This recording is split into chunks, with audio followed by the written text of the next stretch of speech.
कांग्रेस ने 45 वर्षों में लागू नहीं किया और मोदी जी ने 10 वर्ष से आगे चले गए। एक बार करना चाहता हूं कि यदि आप तमाम समस्याओं का समाधान चाहते हैं तो एक बार आदरणीय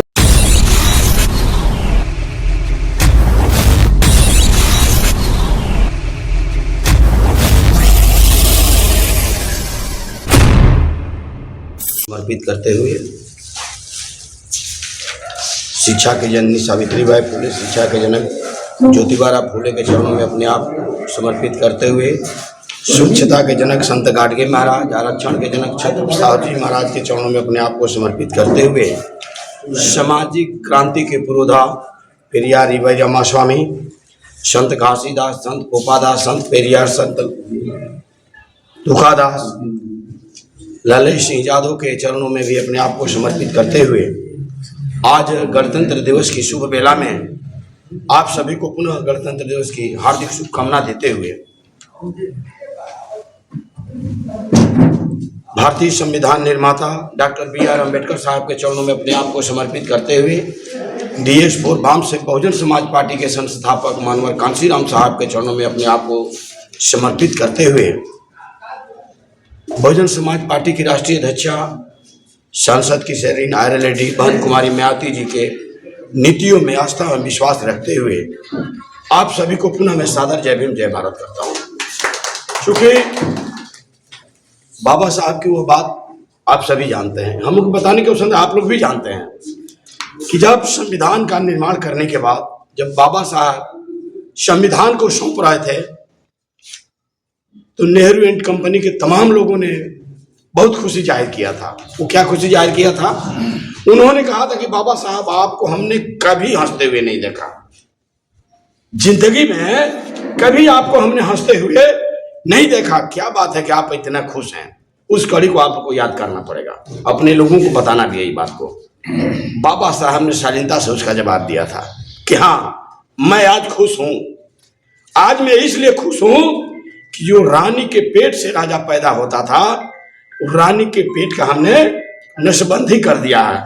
अब कभी रानी के पेट से राजा पैदा नहीं होगा।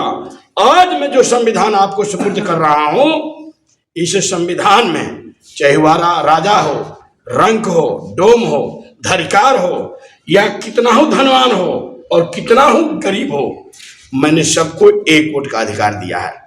और इस संविधान को सपने की वजह से मैंने देश की या नहीं अपने देश की अपनी देश की आधी लड़ाई हमने जीत लिया है। और आधी लड़ाई मैं आशा नहीं विश्वास करता हूं कि आधी लड़ाई एक वोट का प्रयोग कर आधी लड़ाई आने वाले समय में ये हमारा समाज SC ST OBC माइनॉरिटी या सर्व समाज में जो दलित सूचित वंचित समाज के लोग हैं उसको जीत लेंगे। लेकिन आज जिसकी हम लोग समीक्षा कर रहे हैं, हम लोग जैसे कार्यकर्ता को भी दुख है, दर्द है कि 1952 से चुनाव हो रहा है, लेकिन उस दर्द का एहसास आज तक SC ST OBC माइनॉरिटी के लोगों ने नहीं किया। क्यों नहीं किया? देखने के बाद भी आप लोगों ने नहीं किया। 45 वर्षों तक कांग्रेस ने राज किया देश के अंदर, बीच में जनता दल वालों ने राज किया। जनता दल ठीक है, कांग्रेस ने संविधान को लागू नहीं किया, लेकिन जनता दल की सरकार बनी जिसमें सारे लोग जो है कि रेल मंत्री क्या कौन कौन मंत्री बने थे, रामविलास वगैरह सारे लोग थे। आज लोग जो है अम्बेडकर जी का जो दुहाई दे रहे हैं, यदि उस समय सारे लोग एक होकर सिर्फ संविधान को लागू कर दिए होते तो यार ये बहुजन समाज पार्टी बनाने की आवश्यकता नहीं पड़ती। जहां तक हमें आवश्यकता जानकारी है कि बनाने की आवश्यकता नहीं पड़ती, लेकिन इन लोगों ने भी वह काम नहीं किया और आज तक हम उसकी लड़ाई लड़ रहे हैं। 10-12 वर्षों तक हो गया। अति पिछड़ा के नाम पर मोदी सरकार बनी।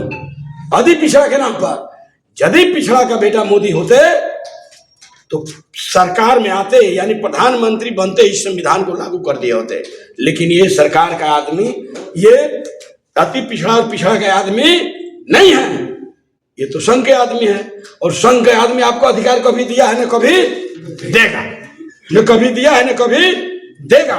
तो आप लोग उस बात को याद कीजिए जो कि संविधान सौंपते बाबा साहब ने कहा था आज उसकी आवश्यकता है, उसकी पूर्ति हम करें और उसी को हम लोग को चिंतन करना है आज के डेट में। ये जो आज हम गणतंत्र दिवस मनाने का मेन उद्देश्य क्या है? राज्य सत्ता अपने हाथों में लेना। असली आजादी तो हमारी वही ना होगी जब एससी एसटी ओबीसी माइनॉरिटी के लोगों को उसका जो हो जितनी जिसकी संख्या भारी उतनी उसकी हिस्सेदारी के तहत उसको अधिकार मिल जाए, तब ना हमारी लड़ाई जो बाबा साहब जो संविधान बनाए उसकी पूरी होगी। आज तक वो लड़ाई अधूरा है और अभी भी वक्त है, अभी भी वक्त है। मैं बार बार एक शेर के माध्यम से कहता हूं कि मंजिल उसे मिलती है जिसके सपनों में जान होती है। मंजिल उसे मिलती है जिसकी सपनों में जान होती है। पंख होने से कुछ नहीं होता, उसके हौसलों में उड़ान होती है। वो हौसला कब आएगा? प्रश्न इस पर है। हम लोग जितने भी बुद्धिजीवी वर्ग हैं, प्रश्न उस पर है कि हम लोग के अंदर हौसला वो कब आएगा? कब तक हम लोग कांग्रेस के पीछे घूमते रहेंगे? कब तक जदयू के पीछे घूमते रहेंगे? कब तक जनता दल के पीछे घूमते रहेंगे? राजद का भी निर्माण जो है हमारे पुराने वर्मा जी बैठे हुए हैं साथी, उसके धरोहर रहे हैं। कांग्रेस और वाम दल के खिलाफ ही राजद का निर्माण हुआ था और फिर भी हमारे एससी एसटी ओबीसी माइनॉरिटी के लोग जनता दल के पीछे भाग रहे हैं। जनता दल अरे लालू जी के पीछे भाग रहे हैं। लालू जी 15 वर्ष तक राज किए, क्यों नहीं? संविधान को अधिकार प्राप्त है। आपके चैनल के माध्यम से बोल रहा हूं कि संविधान को अधिकार प्राप्त है कि संविधान में वो प्रस्ताव पारित कर संविधान में जितने अधिकार है एससी एसटी ओबीसी माइनॉरिटी के लोगों को, जो संविधान के तहत 52% आरक्षण या जो 27% लागू है, उसको लागू कर सकता है। लेकिन न 15 वर्ष में लालू जी लागू किए और न 20 वर्षों में नीतीश कुमार किए। तो जनता के बीच में जाकर कहना होगा हम लोगों को, हमारे जितने भी वर्कर हैं उनको कहना होगा कि आपने 15 वर्षों में संविधान को लागू नहीं किया, ये 20 वर्षों में संविधान को लागू नहीं किया, अब किसको आप टटोल रहे हो? कांग्रेस ने 45 वर्षों में लागू नहीं किया और मोदी जी ने 10 वर्ष से आगे चले गए, ये भी नहीं लागू किए। तो कौन सी पार्टी बच रही है? देश के अंदर कोई ऐसा पार्टी है? और रही लड़ाई राजनीति की, रही लड़ाई महापुरुषों की, तो मैं जो भी आप वोट टांगते होंगे, चाहे वह भाजपा का हो, चाहे जदयू का हो, चाहे राजद का हो, किसी महापुरुष का ऊपर नंबर रहता है फोटो, किसी महापुरुष का देखे हैं, उनका जो लीडर है उन्हीं का फोटो रहता है। हमको कैसा लीडर चाहिए? मैं आपके चैनल के माध्यम से कहना चाहता हूं, आपके चैनल के माध्यम से जितने लोग आपकी बात हमारी बात को सुने उनसे मैं कहना चाहता हूं, अंबेडकर साहब ने अपने औलाद को खोया, 3 औलाद को खोया, परिवार को खोया। ज्योतिबा फूले ने शादी किया लेकिन संकल्प लिया कि मैं आजीवन शादी नहीं करूंगा, ये दलित शोषित वंचित जिनको अधिकार से महरूम है यही हमारे बेटा है।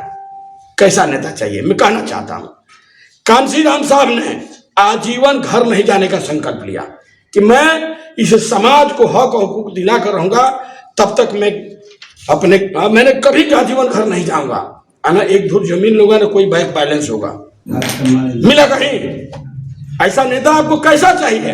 मैं चौथे नंबर पे आता हूं, 4 का उदाहरण है, अभी आगे का छोड़ दीजिए। बहन मायावती जी, एक औरत का सबसे सुनहरा सपना होता है, सबसे अच्छा सुख होता है पति, ताकि हम शादी करें, बाल बच्चा पैदा करें, आगे का हमारा धरोहर खड़ा रहे। लेकिन धन है आदरणीय बहन कुमारी मायावती जी कि उन्होंने उस सुख को ही आपके लिए त्याग दिया। ये बात एससी एसटी ओबीसी माइनॉरिटी के लोगों के बीच में जिले के जितने भी पंचायत है गांव में जाकर बताना होगा ये चीज कि आप लोगों ने सबको देखा, इतना त्याग करने वाला कोई भी नेता आप बता दो किसी दल में, यदि आप कोई नेता बता दो, बीएसपी का वोट मत देना। लेकिन लगता है कि बीएसपी ने महापुरुषों के आंदोलन को आगे बढ़ाया है, तो एक बार कम से कम बहुजन समाज पार्टी में विश्वास करो।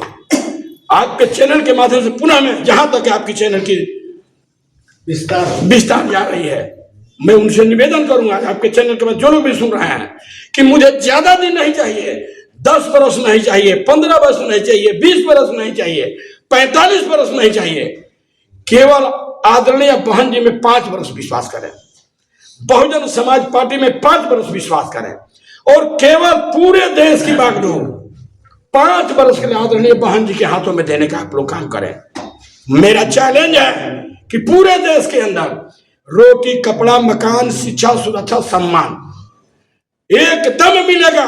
नहीं मिलता है तो आपने 15 वर्ष दिया, 20 वर्ष दिया, 45 वर्ष दिया, 5 वर्ष के बाद फिर बीएसपी के सरकार को आप लोग बदल देंगे।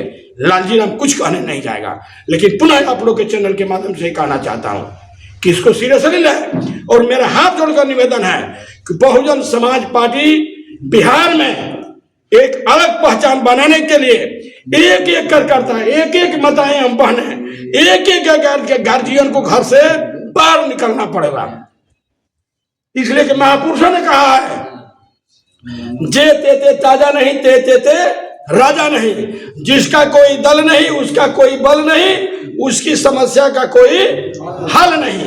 तो आप तमाम, आपके चैनल के माध्यम से पुनः एक बार करना चाहता हूं कि यदि आप तमाम समस्याओं का समाधान चाहते हैं तो एक बार आदरणीय बहन कुमारी मायावती जी के नीतियों में विश्वास रखें, बहुजन समाज पार्टी की नीतियों में विश्वास रखें, और उस विश्वास के साथ पूरे देश में एक एक SC ST OBC माइनॉरिटी के जो हमारे लोग हैं, हमारे नौजवान हैं, हमारे गार्जियन हैं, हमारी माताएं एवं बहनें हैं, जो हमारे स्टूडेंट हैं, जो कॉलेजों में पढ़ने वाले, यूनिवर्सिटियों में पढ़ने वाले हैं, अब तमाम लोगों से मैं निवेदन करना चाहता हूं कि एक बार 5 वर्षों के लिए बहुजन समाज पार्टी में विश्वास करें, आदरणीय बहन कुमारी मायावती जी में विश्वास करें। मैं चैलेंज के साथ कहता हूं, 5 वर्ष तक यदि बहुजन समाज पार्टी आपके रास्ते पर खड़ा नहीं उतरती है तो पुनः 5 वर्ष के बाद बहुजन समाज पार्टी को आप लोग जो है बैक कर देंगे। लालजी राम चाहे हमारे जैसा जो भी करता है, आपसे कुछ नहीं कहना जाएगा। लेकिन मेरा पुनः आप तमाम लोगों से गुजारिश है कि इस काम को करने का प्रयास करें।